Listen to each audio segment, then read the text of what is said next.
Muling yumanig ang Jerusalem nitong mga nakaraang araw.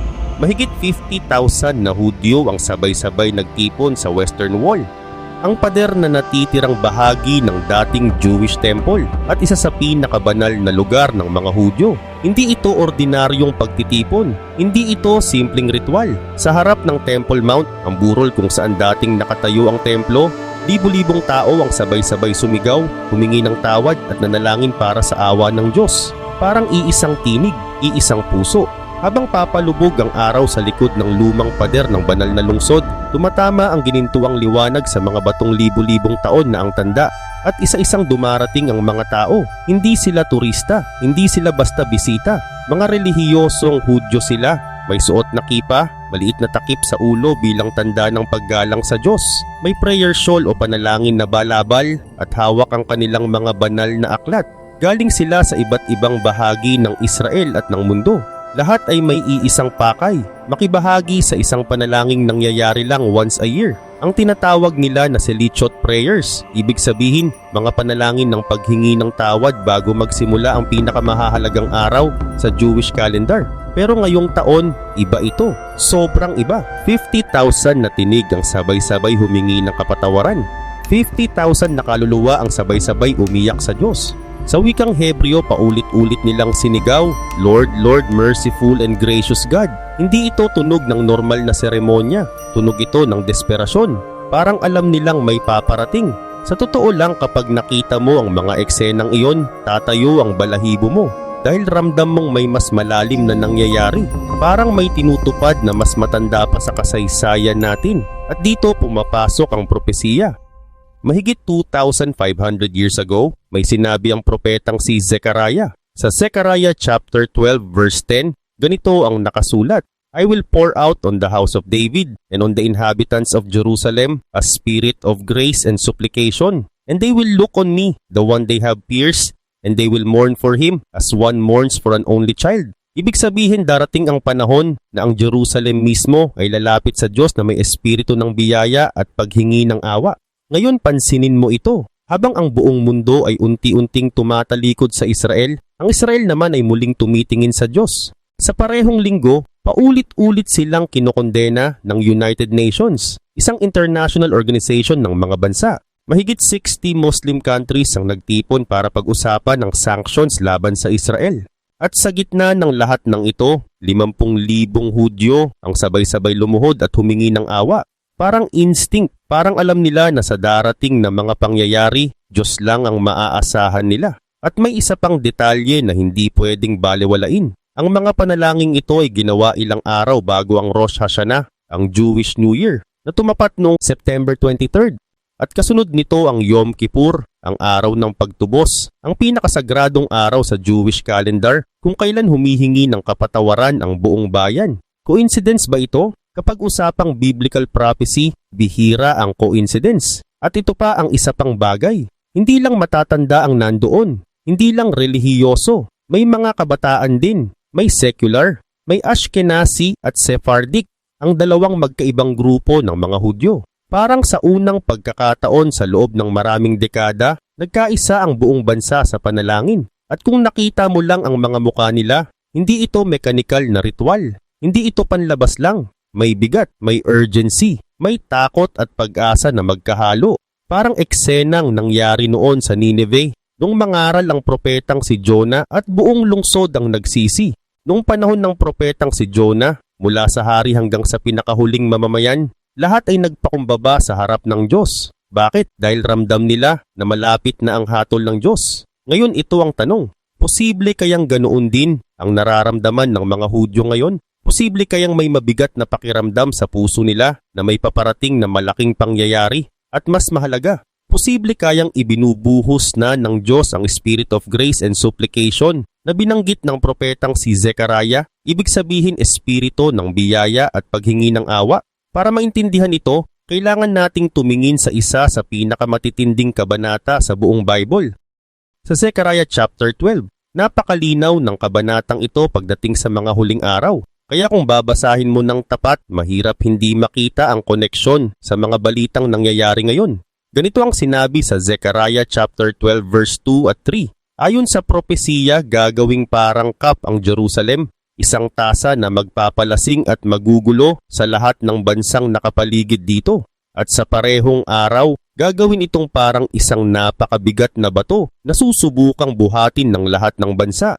Pero sa huli, sila mismo ang masasaktan. Pamilyar ba ito sa iyo? Dahil eksakto itong nangyayari ngayon. Ang Jerusalem ay naging sentro ng alitan ng mundo. Lahat may opinyon. Lahat gustong makialam. Lahat gustong kontrolin kung ano ang mangyayari sa Israel. Kapag sinabi ng propesiya na cup that intoxicates, ang ibig sabihin nito ay ang Jerusalem ang nagiging ugat ng kaguluhan. Isang lugar na nagiging dahilan ng pagkakagulo at pagkakawatak-watak ng mga bansa sa paligid. Tingnan mo ngayon, Iran, Turkey, mga bansang Arabo, paulit-ulit silang nahuhumaling sa Israel. Pero mas mabigat ang ikalawang bahagi ng propesiya. Sinasabi nito na ang Jerusalem ay parang isang mabigat na bato, isang bagay na pilit bubuhatin ng mga bansa. Pero sa bandang huli, sila mismo ang dudurog sa sarili nila. At kung babalikan natin ang kasaysayan, malinaw ang pattern. Lahat ng imperyong nagtangkang burahin ng Israel, gaya ang Babylonians, Persians, Greeks, Romans, Ottoman Empire, Nazi Germany, Soviet Union,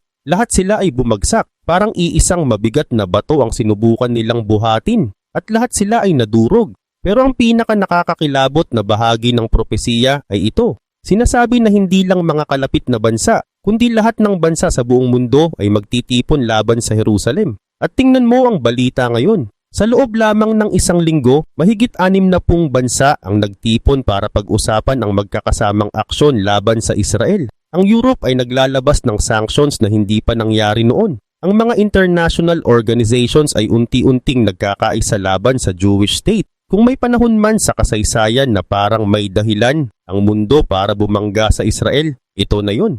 Matapos ang giyera sa Gaza at lahat ng nangyari, ginagamit ngayon ang sitwasyon bilang dahilan para maglagay ng walang kapantay na pressure laban sa bansang Hudyo. Sa Zechariah chapter 12 verse 10, malinaw ang sinabi ng Diyos. Ayon sa propesiya, ibubuhos ng Diyos sa sambahayan ni David at sa mga naninirahan sa Jerusalem ang espiritu ng biyaya at paghingi ng awa. At pagkatapos nito, may mangyayari pang mas mabigat. Titingin sila sa akin, ang kanilang pinagsaksakan at sila'y magluluksa. Nakikita mo ba ang koneksyon? Eksakto sa oras na nagkakaisa ang mga bansa laban sa Jerusalem, doon naman ibinubuhos ng Diyos ang espiritu ng paghingi ng awa sa kanyang bayan. At yun mismo ang nakita natin nitong nakaraang linggo sa Western Wall. 50,000 Hudyo, sabay-sabay na humihingi ng tawad.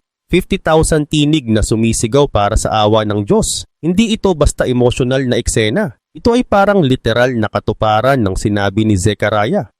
Parang mismong ang Diyos ang kumikilos, unti-unting hinahanda ang puso ng mga tao sa Jerusalem. Pero may mas malalim pang bahagi ang talatang ito na hindi pwedeng balewalain. Sinasabi roon, titingin sila sa akin ang kanilang pinagsaksakan. Sino ang tinutukoy dito? Sino ang pinagsaksakan? Walang iba kundi si Jesus, ang Mesiyas, ang ipinako sa krus mahigit 2,000 years na ang nakalipas. At pansinin mo ang detalye, titingin sila sa akin. Ibig sabihin darating ang panahon na makikilala ng mga Hudyo kung sino talaga si Jesus. Makikita nila siya hindi bilang simpleng karakter sa kasaysayan, kundi bilang Mesiyas na matagal nilang hinihintay. At kapag nangyari iyon, iiyak sila. Hindi dahil sa galit, kundi dahil sa pagsisisi. Ngayon tanong, posible kayang ang malalaking panalangin sa Western Wall ay simula pa lang? Posible kayang ito ang paghahanda ng puso ng Israel para sa pagkilala sa kanilang Mesiyas? Naniniwala ako, oo. Naniniwala akong nabubuhay tayo sa napaka-espesyal na panahon kung saan ang mga propesiyang isinulat mahigit 2,500 years na ang nakalipas ay unti-unting nagkakatotoo sa harap natin. At ang mas nakakagulat, lahat ng ito ay nangyayari ayon sa eksaktong pagkakasunod na sinabi ng Bible. Una, nagtitipon ang mga bansa laban sa Jerusalem. Pangalawa, ibinubuhos ng Diyos ang espiritu ng paghingi ng awa sa kanyang bayan. At panghuli, darating ang panahon na titingin sila sa kanyang pinagsaksakan. Pero may isa pang pangyayari noong linggong yon na talagang nagpatindig ng balahibo ko. Ang Prime Minister ng Israel na si Benjamin Netanyahu, ang pinakamakapangyarihang leader Hudyo ngayon, ay hayagang binanggit si Jesus sa isang talumpati tungkol sa Jerusalem. Oo, tama ang narinig mo. Hindi ito sermon, hindi rin ito relihiyosong mensahe. Binanggit niya si Jesus sa historical at archaeological context, ibig sabihin bilang tunay na bahagi ng kasaysayan ng Jerusalem. Ganito ang nangyari. Habang nagsasalita si Netanyahu tungkol sa kahalagahan ng Jerusalem, nagbalik tanaw siya sa isang pangyayari noong 1998 noong siya ay Prime Minister din. May tinanggap daw siyang bisita, ang Prime Minister ng Turkey noon, at may gusto siyang ipakitang isang napaka-espesyal na bagay. Sa ilalim ng Jerusalem, sa mga underground tunnels, may natagpuang stone tablet na may Hebrew inscription. Mahigit 2,700 years na ang tanda. Panahon pa ito ni King Hezekiah, halos 300 years matapos si King David. Ang tablet na yon ang nagmarka kung saan nagtagpo ang dalawang grupo ng manggagawa habang hinuhukay nila ang tunnel na nag-uugnay sa pinanggagalingan ng tubig papunta sa Pool of Siloam. Isang imbakan ng tubig sa Jerusalem na napakahalaga noon para mabuhay ang lungsod. Humiling si Benjamin Netanyahu sa Prime Minister ng Turkey na ibalik ang tablet sa Israel. Bilang kapalit, handa raw ibigay ng Israel lahat ng Ottoman artifacts, mga lumang gamit at alaala mula sa panahon ng Ottoman Empire na nasa mga museo ng Turkey. Pero diretsyong tumanggi ang Turkish leader. Ang dahilan niya, may lumalaking grupo raw ng Islamist voters, mga botanteng may matinding paniniwalang panrelihiyon na magagalit kung ibabalik nila ang isang ebidensya na magpapatunay na Hudyo ang Jerusalem mahigit 2,700 years na ang nakalipas. At dito na papasok ang pinaka-nakakabiglang bahagi. Habang nagpapatuloy si Netanyahu sa kanyang talumpati tungkol sa kasaysayan ng Jerusalem, bigla niyang sinabi ang mga salitang ito. Nagpatuloy ang lahat ng ito sa loob ng 1,000 taon hanggang sa dumating ang isang Hudyo, isang rabay mula sa Galilea na pumunta rito sa Jerusalem, nagpunta sa Pool of Siloam para maglinis ng sarili at doon ay gumawa ng himala. Tinulungan ang isang bulag na makakita. Isipin mo yun sandali. Ang Prime Minister ng Israel, ang pinakamakapangyarihang leader Hudyo sa mundo ngayon, ay diretsyong inilalarawan si Jesus. Tinawag niya siya bilang isang Hudyo, isang rabay mula sa Galilea na pumunta sa Jerusalem, naglinis ng sarili sa Pool of Siloam at gumawa ng himala, ang pagbibigay ng paningin sa isang bulag. Ito ay tuwirang tumutukoy sa Gospel of John chapter 9 kung saan sinabi ni Jesus sa lalaking ipinanganak na bulag, "Pumunta ka at maghugas sa Pool of Siloam." At nang gawin iyon ng lalaki, bumalik siyang nakakakita na. Hindi nangangaral si Netanyahu, hindi siya nagbabahagi ng gospel, pero malinaw ang ginawa niya. Hayagan niyang kinilala si Jesus bilang totoong tao sa kasaysayan na talagang dumating sa Jerusalem at talagang gumawa ng mga himala roon. Napaka-extraordinary nito sa maraming dahilan. Una, dahil nanggaling ito sa bibig ng pinakamataas na political leader ng mga Hudyo. Pangalawa, dahil sinabi niya ito habang ipinagtatanggol ang historical na karapatan ng mga Hudyo sa Jerusalem. At pangatlo, dahil direkta niyang iniugnay ang kasaysayan ng lungsod sa mga kwento ng Bible. Pero may mas malalim pa rito. Binanggit niya ang Pool of Siloam na sa Hebrew ay tinatawag na Shiloh na ang ibig sabihin ay sent o isinugo. Ipinaliwanag ito ni Juan sa kanyang gospel. Sinabi niya na ipinadala ni Jesus ang bulag na lalaki sa Pool of Siloam na ang kahulugan nga ay sent. At dito lalalim ang mensahe. Tinawag ang pool na sent dahil ang tubig mula sa Gihon Spring, isang natural na bukal, ay sadyang ipinadala sa pamamagitan ng tunnel papunta roon. Pero mas malalim ang gustong ipakita ng Bible. Si Jesus ang tunay na sent one, isinugo ng Ama upang bigyan ng paningin ang mga bulag hindi lang sa mata kundi sa espiritu. At ngayon isipin mo ito. Habang ang mga tao sa Jerusalem ay umiiyak at humihingi ng tawad sa Diyos na parang hindi pa nangyayari sa modernong panahon, ang Prime Minister ng Israel ay hayagang nagsasalita tungkol sa himala ni Jesus sa Pool of Siloam. Nagkataon lang ba ito? Hindi ako naniniwala sa coincidence pagdating sa mga usaping prophetic. Mas naniniwala ako na hinahanda na ng Diyos ang puso ng mga Hudyo para sa isang napakalaking bagay. Hinahanda niya sila para makilala ang isa na kanilang tinusok, si Jesus. Mahigit 2,000 years na ang nakalipas. Pansinin mo rin ang konteksto kung paano binanggit ni Netanyahu si Jesus. Hindi ito basta banggit lang. Ginawa niya ito habang ipinagtatanggol ang karapatan ng mga Hudyo sa Jerusalem. Pinag-uusapan niya ang tunnel ni Hezekiah, isang sinaunang lagusan ng tubig na ginawa noong panahon ng King Hezekiah para mabuhay ang Jerusalem sa panahon ng digmaan. Ikinokonekta niya ang lumang kasaysayan sa kasalukuyang realidad at sa gitna ng matinding pagtatanggol niya sa Jerusalem, natural niyang binanggit si Jesus bilang bahagi ng kasaysayan ng lungsod. hindi bilang kalaban ng mga Hudyo, kundi bilang isang Hudyo ring rabay na pumunta sa Jerusalem, naglinis ng sarili at gumawa ng mga himala sa mga banal na lugar ng lungsod. Dito ko naalala ang sinabi ni Jesus habang umiiyak siya para sa Jerusalem. Ayon kay Jesus, Jerusalem, Jerusalem, ikaw na pumapatay sa mga propeta at bumabato sa mga isinugo sa iyo. Ilang beses kong ginustong tipunin ng iyong mga anak gaya ng inahing manok na kinakalong ang kanyang mga sisiw sa ilalim ng kanyang mga pakpak, ngunit ayaw ninyo. Tingnan ninyo, ang inyong bahay ay iiwan sa inyo na wasak, sapagkat sinasabi ko sa inyo, hindi ninyo ako makikitang muli hanggang sa inyong sabihin, pinagpala ang dumarating sa pangalan ng Panginoon. Ngayon tanungin natin ang sarili natin, papunta na ba tayo sa sandaling iyon? Sa panahong sasabihin ng Jerusalem, pinagpala ang dumarating sa pangalan ng Panginoon. Posible bang ang mga hayagaang pagbanggit kay Jesus ng mga leader Hudyo ngayon ay bahagi ng prophetic process na magtatapos sa pagkilala sa Kanya bilang Mesaya? At ito pa ang mas lalong nakakagimbal. Sa eksaktong parehong linggo na 50,000 Hudyo ang umiiyak at humihingi ng tawad sa Diyos sa Western Wall, mahigit 60 Muslim nations naman ang nagtipon para pag-usapan kung paano ihiwalay ang Israel sa buong mundo. Parang sabay na gumagalaw ang mga puwersang espiritual ng liwanag at dilim. Hindi ito basta pulong lang. Isa itong maingat na planadong summit kung saan dumalo ang mga pinaka-maimpluwensyang bansa sa Islamic world mula Iran hanggang Turkey, mula Pakistan hanggang Indonesia. Isa ang malinaw na layunin, ganap na i-isolate ang Israel sa international scene. Aaminin ko sa iyo, nang makita ko ang balitang ito, agad kong naalala ang Psalm chapter 2. Ayon sa awit, bakit nagkakagulo ang mga bansa at nagbabalak ng walang kabuluhan ang mga tao? Ang mga hari sa lupa ay nag-aalsa at ang mga pinuno ay nagsasama-sama laban sa Panginoon at laban sa kanyang pinahiran. Iyan mismo ang nakikita natin ngayon. Ang mga hari at pinuno ng mundo ay nagkakaisa. Hindi lang laban sa Israel kundi laban sa Diyos ng Israel. Dahil kapag inaatake ang Israel, inaatake ang bayan na pinili ng Diyos. Inaatake ang mga pangako ng Diyos. Inaatake ang kanyang plano na matagal nang itinakda.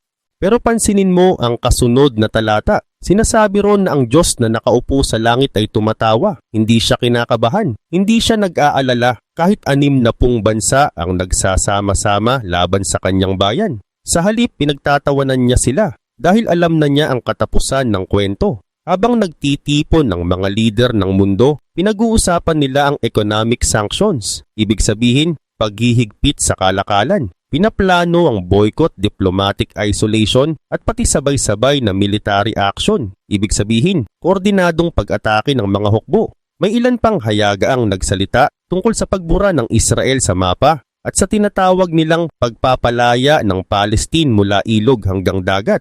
Hindi ito basta salita lang. Ang pinag-uusapan natin ay mga bansang may modernong hukbo, makabagong armas, malalaking reserba ng langis at malakas na impluwensya sa international organizations. Kapag 60 bansa ang nagkaisa laban sa isang bansa, seryoso talaga ang sitwasyon. Pero ito ang prophetic paradox. Habang 60 bansa ang nagbabalak ng pagkawasak ng Israel, 50,000 Hudyo naman ang umiiyak sa Western Wall, humihingi ng tawad at awa sa Diyos. Parang malinaw ang ginagawa ng Diyos. Inahanda niya ang kanyang bayan sa espiritual para harapin ang bagyong paparating. At dito papasok ang mahalagang tanong.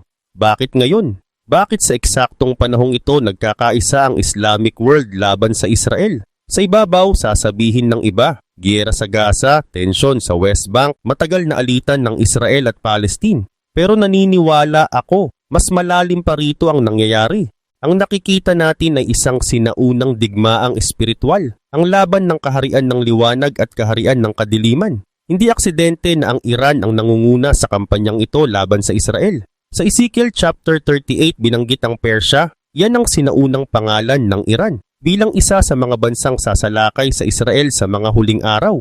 Kasama rin sa propesiyang iyon ang Togarma, na kinikilala ng maraming iskolar bilang Turkey. At ngayon ang Pangulo ng Turkey na si Erdogan ang isa sa pinakamaingay na leader laban sa Israel. Hindi ito tsamba. Ang dalawang pinaka-agresibong bansa ngayon laban sa Israel ay eksaktong mga bansang binanggit sa Biblia bilang mga kaaway sa huling panahon. At ito pa ang mas mabigat. Hindi lang ito mga Muslim countries. Ang 60 bansang ito ay kumakatawan sa mahigit 1,500,000,000 na tao, halos isang kapat ng populasyon ng mundo. At laban sila sa isang bansang may mas mababa sa 10 milyon na mamamayan. Kung titingnan sa mata ng tao, walang tsansang mabuhay ang Israel laban sa ganitong lakas.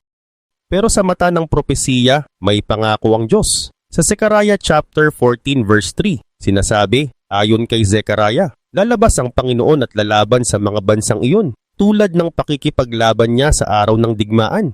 Ibig sabihin, ang Diyos mismo ang lalaban para sa Jerusalem.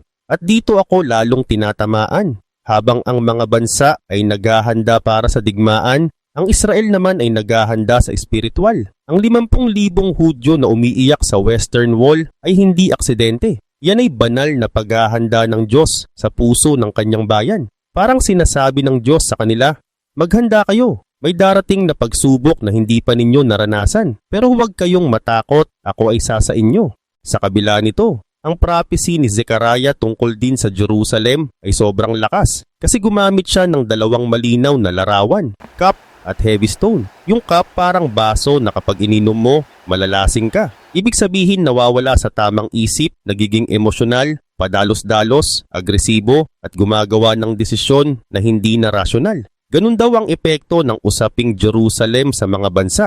May mga leaders na kalmado sa ibang issue. Pero pag Jerusalem ang topic, biglang umiinit, biglang extreme, parang hindi na balanse. Tapos sabi pa niya, ang Jerusalem parang heavy stone, batong sobrang bigat na maraming susubok buhatin, kontrolin o angkinin. Pero ang ending sila mismo ang masasaktan. Kapag tiningnan mo ang history, paulit-ulit yan. Ang daming malalakas na empire at bansa ang gustong kontrolin ang Jerusalem o burahin ang Israel. Pero marami ring nauwi sa pagbagsak, parang batong bumabasag sa humahawak. Pero ang punto ng narration mo, hindi lang ito politics o military. May spiritual reason kung bakit obsessed ang mundo sa iisang lungsod. Sa Bible story, ang Jerusalem ang lugar na paulit-ulit nakasentro ang malalaking pangyayari. Dito nakaangkla ang mga kwento ni na Abraham, David, Solomon at dito rin nangyari ang malalaking pangyayari kay Jesus. Kaya kahit anong panahon bumabalik at bumabalik ang atensyon ng mundo dito.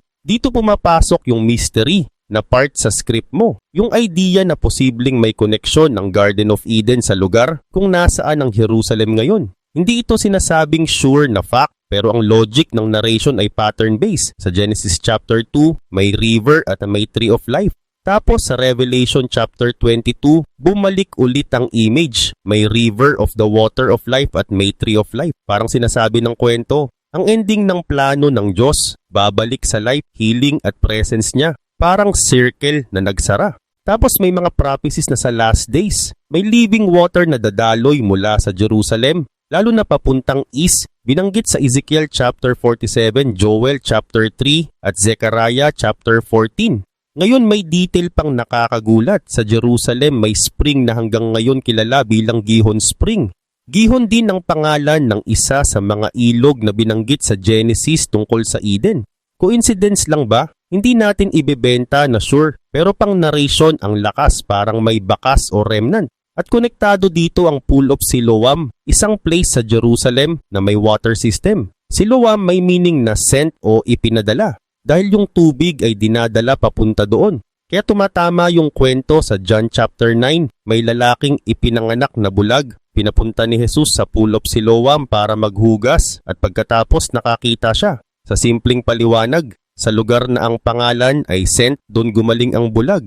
Tapos lumalalim ang meaning kasi si Jesus ang sent one, siya yung ipinadala ng Ama para bigyan ng sight ang mga espiritual na bulag. Kasunod nito yung isa pang solid na detail, yung tunnel project noong panahon ni King Hezekiah, isang king ng Juda na nagpagawa ng water tunnel para may tubig ang Jerusalem kahit may siege o pananakop. Siege ibig sabihin, kinukubkob ang lungsod para maputulan ng supplies. Dalawang team ang naghukay mula sa magkaibang side hanggang magkita sa gitna. Isang engineering feat, ibig sabihin sobrang hirap at advanced na project para sa panahon nila. May inscription pa raw tungkol sa breakthrough moment, yung tipong naguhukay ka sa dilim pero tuloy ka lang hanggang marinig mo na yung kabilang side. Dito nagiging relatable. Minsan ganun tayo sa buhay. Parang naguhukay sa dilim. Hindi mo alam kung tama pa ba. Pero kapag tuloy ka lang sa direksyon na binigay ng Diyos, darating din yung point na magkakabit-kabit ang mga piraso at magsisimulang umagos yung tubig na hinihintay mo. Tapos balik ulit sa prophecy mood. Sa Ezekiel chapter 47, yung tubig na lalabas sa Jerusalem may healing effect. Umaabot pa sa lugar na maalat at nagiging buhay. At sa Revelation chapter 22, yung river at tree of life, ang leaves daw ay for the healing of the nations. Sa madaling sabi, darating yung panahon na ang restoration hindi lang personal, pati nations. Hindi rin dapat mawala yung part ng Romans chapter 11. Sabi ni Paul, may temporary blindness ang Israel hanggang dumating ang fullness of the Gentiles. Gentiles ibig sabihin mga hindi Jewish. Tapos may malaking turning point na darating. Kaya yung emotion ng script parang may preparation na nangyayari sa puso ng mga tao. Yung paghahanap ng kapatawaran, yung paglapit sa Diyos, na unti-unting naghahanda sa mas malaking araw ng pagkilala. At yung analogy ni Joseph, hindi siya nakilala ng mga kapatid niya hanggang dumating yung araw na sinabi niyang, "Ako si Joseph." Tapos umiyak siya, hindi dahil galit, kundi dahil reunion. Ganun daw ang timpla sa dulo. Joy na may halong repentance. Kaya ang pinaka-landing ng buong section na to, simple lang. Kung kaya ng Diyos i-connect ang prophecy, history at meaning ng mga lugar tulad ng Jerusalem, ibig sabihin kaya rin niyang buuin ang dry na parts ng buhay mo. Yung mga bagay na akala mo wala ng daloy, pwedeng magka-water ulit. Hindi dahil sa galing mo, kundi dahil siya ang source.